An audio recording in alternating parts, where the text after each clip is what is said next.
श्रीमद् भागवत महापुराण प्रथम खंड षष्ठ स्कंद अथ सप्तमोध्याय। बृहस्पति जी के द्वारा देवताओं का त्याग और विश्व रूप का देवगुरु के रूप में वर्ण। अब हिंदी में अनुवाद। राजा परीक्षित ने पूछा, भगवान देवाचार्य बृहस्पति जी ने अपने प्रिय शिष्य देवताओं को किस कारण त्याग दिया था? देवताओं ने अपने गुरुदेव का ऐसा कौन सा अपराध कर दिया था? आप कृपा करके मुझे बतलाइए। श्री शुकदेव जी ने कहा, राजन, इंद्र को त्रिलोकी का ऐश्वर्य पाकर घमंड हो गया था। इस घमंड के कारण वे धर्म मर्यादा का सदाचार का उल्लंघन करने लगा था। एक दिन की बात है, वे भरी सभा में अपनी पत्नी शची के साथ ऊंचे सिंहासन पर बैठे हुए थे। 49 मरुदगण, 8 वसु, 11 रुद्र, आदित्य, ऋभुगण, विश्वदेव, साध्यगण और दोनों अश्विनी कुमार उनकी सेवा में उपस्थित थे। सिद्ध, चारण, गंधर्व, ब्रह्मवादी, मुनिगण, विद्याधर, अप्सराएं, किन्नर, पक्षी और नाग उनकी सेवा और स्तुति कर रहे थे। सब ओर ललित स्वर से देवराज इंद्र की कीर्ति का गान हो रहा था। ऊपर की ओर चंद्रमा के समान सुंदर श्वेत छत्र शोभायमान था। चवर, पंखे आदि महाराजोचित सामग्रियां यथास्थान सुसज्जित थीं। इस दिव्य समाज में देवराज बड़े ही सुशोभित हो रहे थे। इसी समय देवराज इंद्र और समस्त देवताओं के परम आचार्य बृहस्पति जी वहां आए। उन्हें सुर असुर सभी नमस्कार करते हैं।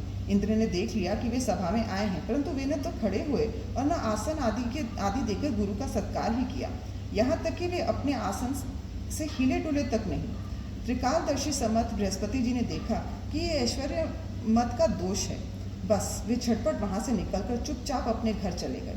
परीक्षित, उसी समय देवराज इंद्र को चेत हुआ। वे समझ गए कि मैंने अपने गुरुदेव की अवहेलना की है। वे भरी सभा में स्वयं ही अपनी निंदा करने लगे। हाय हाय, बड़े खेद की बात है कि भरी सभा में मूर्खतावश मैंने ऐश्वर्य के नशे में चूर होकर अपने गुरुदेव का तिरस्कार कर दिया। सचमुच मेरा ये कर्म अत्यंत निंदनीय है। भला कौन विवेकी पुरुष इस स्वर्ग की राजलक्ष्मी को पाने की इच्छा करेगा? देखो तो सही, आज इसी ने मुझे देवराज को भी असुरों के से रजोगुणी भाव से भर दिया। जो लोग ये कहते हैं कि सार्वभौम राज सिंहासन पर बैठा हुआ सम्राट किसी के आने पर राज सिंहासन से न उठे, वे धर्म का वास्तविक स्वरूप नहीं जानते। ऐसा उपदेश करने वाले कुमार की ओर ले जाने वाले हैं। वे स्वयं घोर नरक में गिरते हैं। उनकी बात पर जो लोग विश्वास करते हैं वे पत्थर की नाव की तरह डूब जाते हैं। मेरे गुरुदेव बृहस्पति जी ज्ञान के अथाह समुद्र हैं। मैंने बड़ी शठता की है। अब मैं उनके चरणों में अपना माथा टेककर उन्हें मनाऊंगा। परीक्षित, देवराज इंद्र इस प्रकार सोच ही रहे थे कि भगवान बृहस्पति जी अपने घर से निकलकर योग बल से अंतर्धान हो गए। देवराज इंद्र ने अपने गुरुदेव को बहुत ढूंढवाया, परंतु उनका कहीं पता न चला। तब वे गुरु के बिना अपने को सुरक्षित न समझकर देवताओं के साथ अपनी बुद्धि के अनुसार स्वर्ग की रक्षा का उपाय सोचने लगे, परंतु वो कुछ भी सोच न सके। उनका चित्त अशांत ही बना रहा। परीक्षित, दैत्यों को भी देवगुरु बृहस्पति और देवराज इंद्र की अनबन का पता लग गया था। तब उन मदोन्मत और आतताई असुरों ने अपने गुरु शुक्राचार्य के आदेशानुसार देवताओं पर विजय पाने के लिए धावा बोल दिया।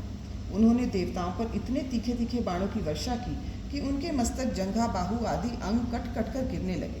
तब इंद्र के साथ सभी देवता सिर झुकाकर ब्रह्मा जी की शरण में गए। स्वयंभू एवं समर्थ ब्रह्मा जी ने देखा कि देवताओं की तो सचमुच बड़ी दुर्दशा हो रही है, अतः उनका हृदय अत्यंत करुणा से भर गया। वे देवताओं को धीरज बंधाते हुए कहने लगे। ब्रह्मा जी ने कहा, देवताओं, ये बड़े खेद की बात है। सचमुच तुम लोगों ने बहुत बुरा काम किया है। हरे हरे, तुम लोगों ने ऐश्वर्य के मद से अंधे होकर ब्रह्मज्ञानी, वेदज्ञ एवं संयमी ब्राह्मण का सत्कार नहीं किया। देवताओं, तुम्हारी उसी अनीति का ये फल है कि आज समृद्धशाली होने पर भी तुम्हें अपने निर्बल शत्रुओं के सामने नीचा देखना पड़ रहा है। देवराज, देखो, तुम्हारे शत्रु भी पहले अपने गुरुदेव शुक्राचार्य का तिरस्कार करने के कारण अत्यंत निर्बल हो गए थे, परंतु अब भक्ति भाव से उनकी आराधना करके वे फिर धन जन से संपन्न हो गए हैं। देवताओं, मुझे तो ऐसा मालूम पड़ रहा है कि शुक्राचार्य को अपना आराध्य देव मानने वाले ये दैत्य लोग कुछ दिनों में मेरा ब्रह्मलोक ही छीन लेंगे। भृगुवंशियों ने इन्हें अर्थशास्त्र की पूरी शिक्षा दे रखी है। ये जो कुछ करना चाहते हैं उसका भेद तुम लोगों को नहीं मिल पाता। उनकी सलाह बहुत गुप्त होती है। ऐसी स्थिति में वे स्वर्ग को तो समझते ही क्या हैं। वे चाहे जिस लोक में को चाहे जीत सकते हैं। सच है, जो श्रेष्ठ मनुष्य ब्राह्मण, गोविंद और गौओं को अपना सर्वस्व मानते हैं और जिन पर उनकी कृपा रहती है, उनका कभी अमंगल नहीं होता।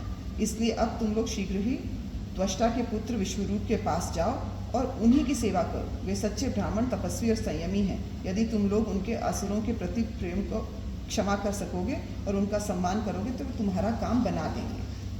श्री शुकदेव जी कहते हैं, परीक्षित, जब ब्रह्मा जी ने देवताओं से इस प्रकार कहा तब उनकी चिंता दूर हो गई।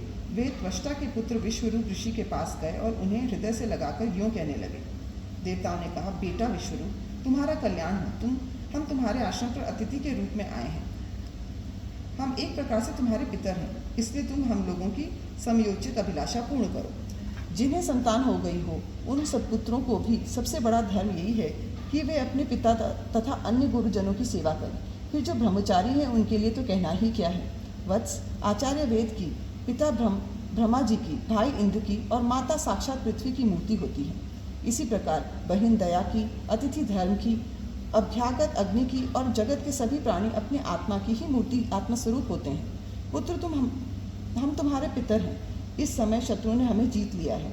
हम बड़े दुखी हो रहे हैं। तुम अपने तपोबोल से हमारा ये दुख, दारिद्र्य, पराजय टाल दो। पुत्र, तुम्हें हम लोगों की आज्ञा का पालन करना चाहिए। तुम ब्रह्मनिष्ठ ब्राह्मण हो, अतः जन्म से ही हमारे गुरु हो। हम तुम्हें आचार्य के रूप में वर्ण करके तुम्हारी शक्ति से अनायास ही शत्रुओं पर विजय प्राप्त कर लेंगे। पुत्र, आवश्यकता पड़ने पर अपने छोटों का पैर छूना भी निंदनीय नहीं है। वेद ज्ञान को छोड़कर केवल अवस्था बड़प्पन का कारण भी नहीं है।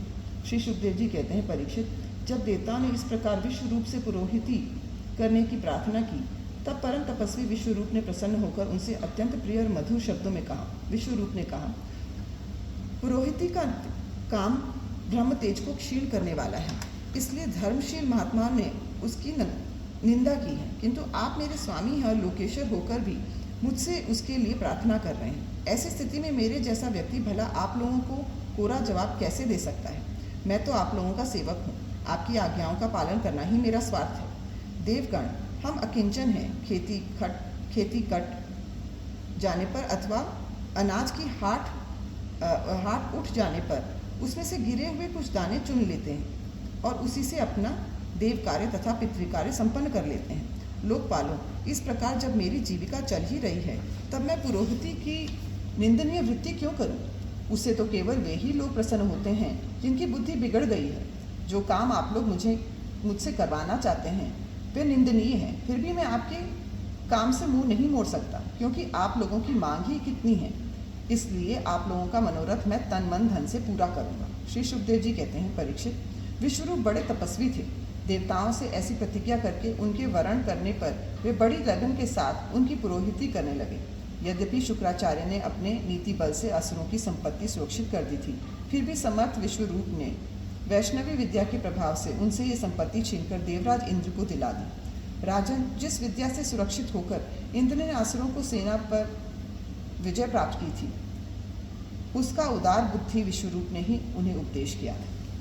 इति श्रीमद्भागवते महापुराणे पारमहंस्यायां संहितायां षष्ठस्कन्धे 7मोऽध्यायः।